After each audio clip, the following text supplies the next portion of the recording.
Dear John Piper, ask Pastor John. Now I'm making this video because I want to get John to answer this question, because he'll probably just blow this question off. Read this.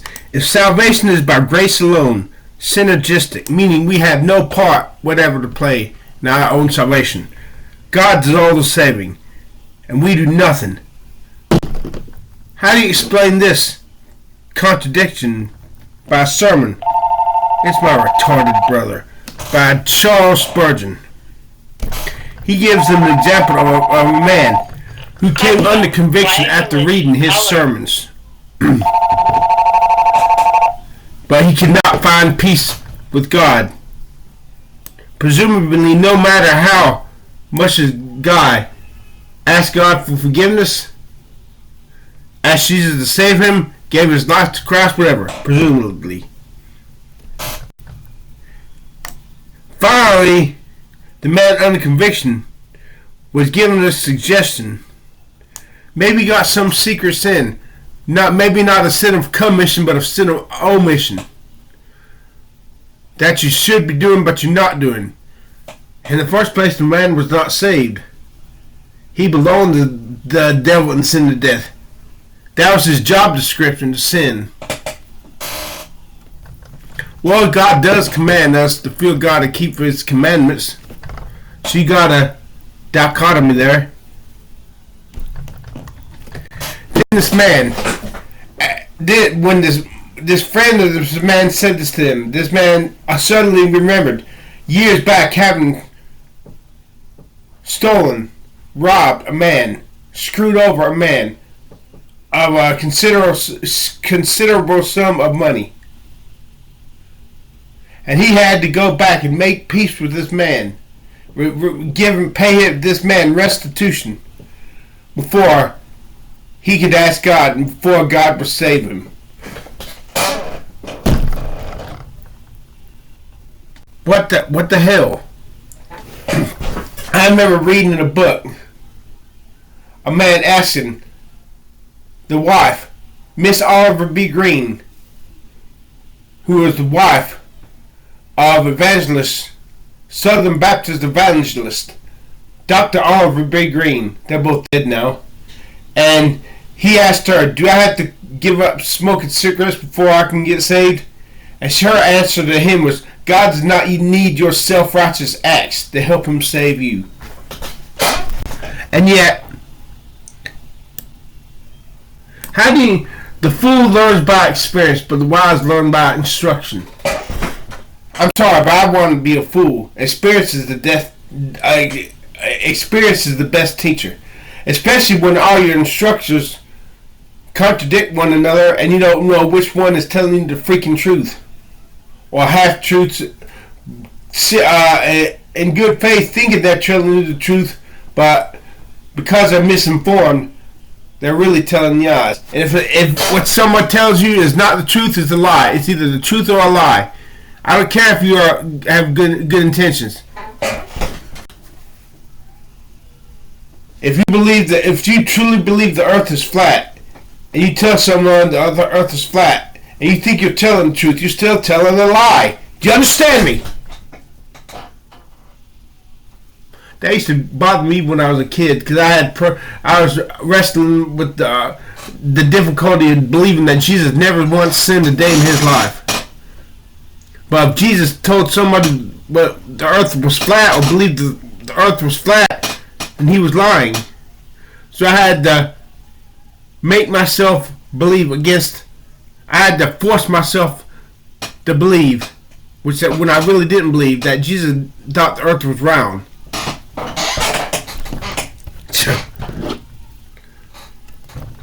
Now I believe, if you truly believe something's true and tell the truth, you're not guilty of the sin of lying. That's what I think, but And Jesus was a man. He did not know the time of His second coming. So there are things He did not know as a man. And it's possible Jesus could have believed the earth was flat and told someone the earth was flat without committing sin, even though it was a lie.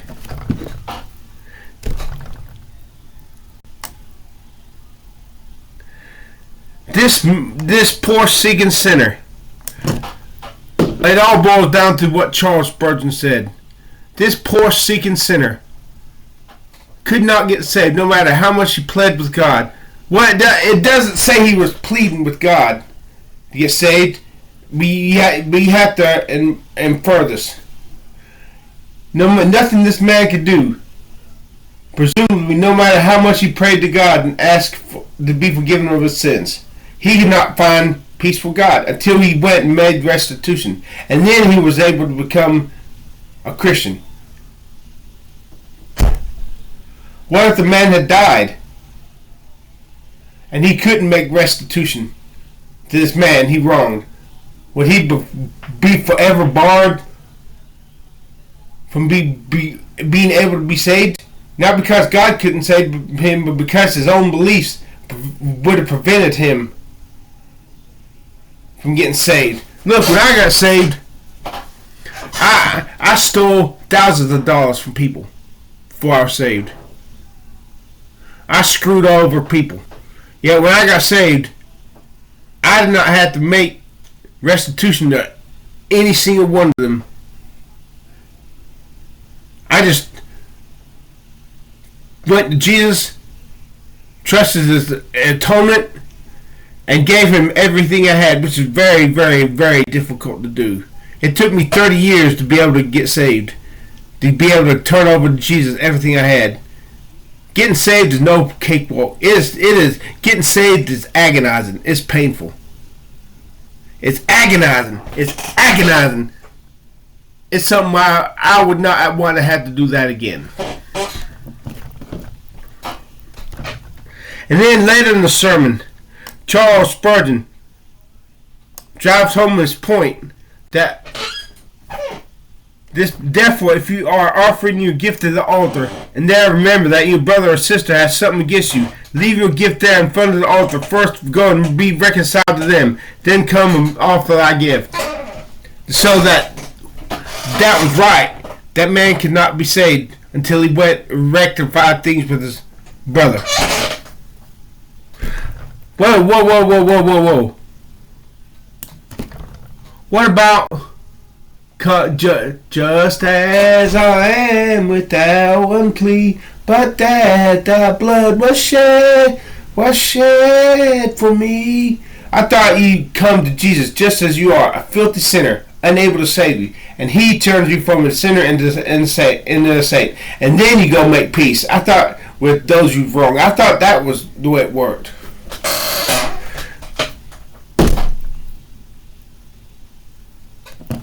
Besides, as Calvinist preacher Paul Washer once said, the problem is not that you sin. The problem is that all you ever do is sin. It's not just an issue that you have sinned. The issue is you've never done anything but sin. So I take it to mean, even when you kiss your wife, you're sinning if you're not saved. Even if you do, even if you give a couple of dollars to a starving kid, you're still sinning. Because you're not doing it for God, you see. You're doing it for yourself. Well, Charles Spurgeon was a Calvinist. And yet, this man was not saved when he made restitution to the man he had wronged, in order that he can come to Christ, having fulfilled Matthew 5:23 through 24. And then he was able to reach out, break through to Jesus, and Jesus could save him. Well, he was not doing this. He had not been born again, so he was not making restitution to the man who he had wronged because he loved God, but to save his own skin, so that God was so he could finally twist God's arms and get this man to save him. And besides, if you're not saved, aren't all our righteousnesses as filthy rags anyways? Because they're not done for God out of a heart of love that's been born again by the Spirit of God.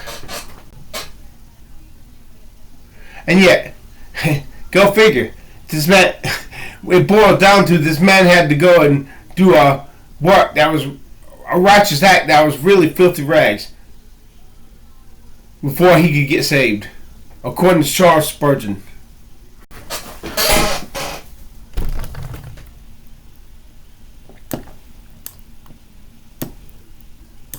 You know, I'm seriously having doubts about God and Jesus.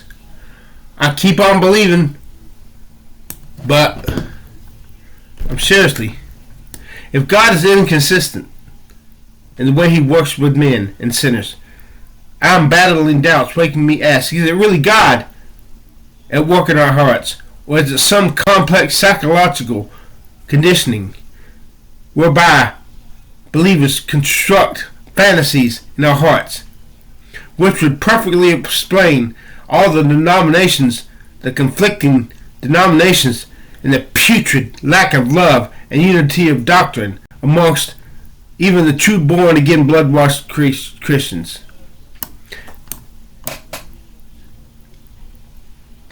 And let me tell you something, John Piper. If you discard this message because it's too difficult, because you can't find the answer to this question, if you sew your eyes shut so you don't have to see this message because it makes you doubt your own faith, because it's too difficult, because it challenges your faith, then you, my dear sir, are betraying the fact. Do you really believe in all this stuff we're preaching anyways? Or are you just make-believing?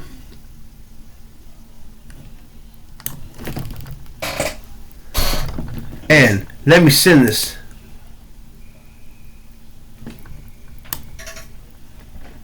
Now, I bet you I don't get an answer. And for this, I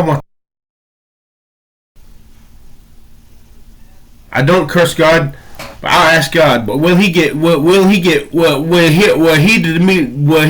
me what John Piper was going to do to me? Ignore me. If he does that, then I curses God. And here's the excerpt of the sermon in question by Charles H. Spurgeon. You can read it for yourself. Now the part where he quotes Matthew 5:23 through 24, I didn't screenshot that part of the sermon when I was reading this. But here, you can read it for yourself. Right here. I'll read it to you.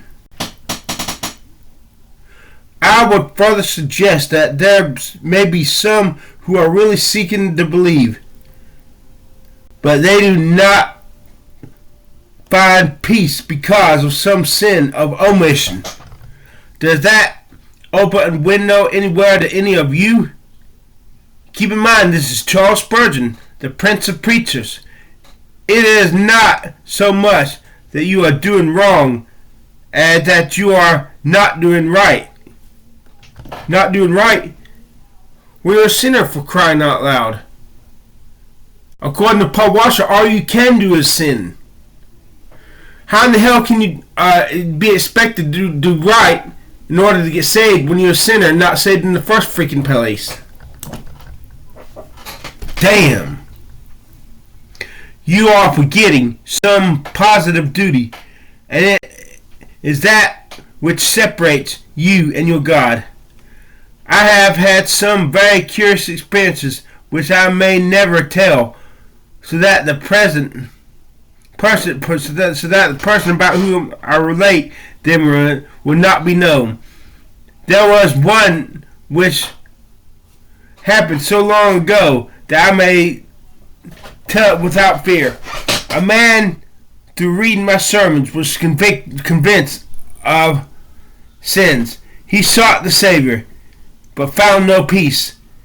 He was a long time in darkness, and at last it was suggested to him that perhaps he found no peace with God because of some wrongdoing that remained unforgiven. Unforgiven? I thought God I thought you came to God because you were unforgiven. You wanted to be forgiven. What, you had to be forgiven by the man he wronged too?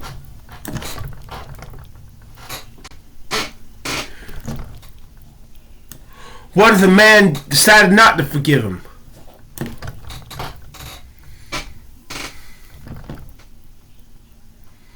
Okay. It appeared that some years before he had robbed a person who was not aware of the theft. He had taken a large sum of money, and he could never rest till that amount had been returned. I never saw the man who had been robbed, and I had to rack my brain to find a way by which I could return the large sum of money. So this guy's having to work for his salvation. God will not save him until he makes restitution to this man. This man has to commit self-righteous acts, which are a really filthy rag, for God will relent and save him. I thought God saved you as you were and then changed you. But is God even real?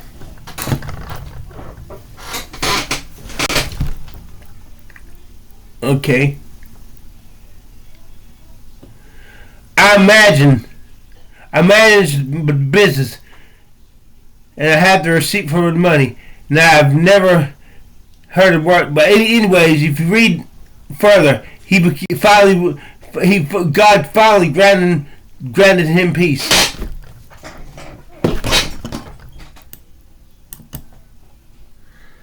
Charles, which makes me ask, is getting saved really God doing the saving, or is it us making peace with our own wrongdoings and our own beliefs about who God is? Is it really God, or is it our own beliefs? And because of this confusion, I curse you, God. I curse you. This is the reason we have so many denominations and conflicted. And what makes me doubt is God's real is the people who believe in God don't love one another. Or they love one another with a superficial, saccharine type of love. But you let a congregation of Calvinists, they're saved, they're supposed to love one another, their fellow believers. You let one of those diehard Calvinists become an Arminian, and these Calvinists will drop him like he's not hot. They'll no longer go and visit him when he needs help. I thought believers were supposed to love one another because they were believers, because they had the Spirit of God, not because they were fellow Calvinists also.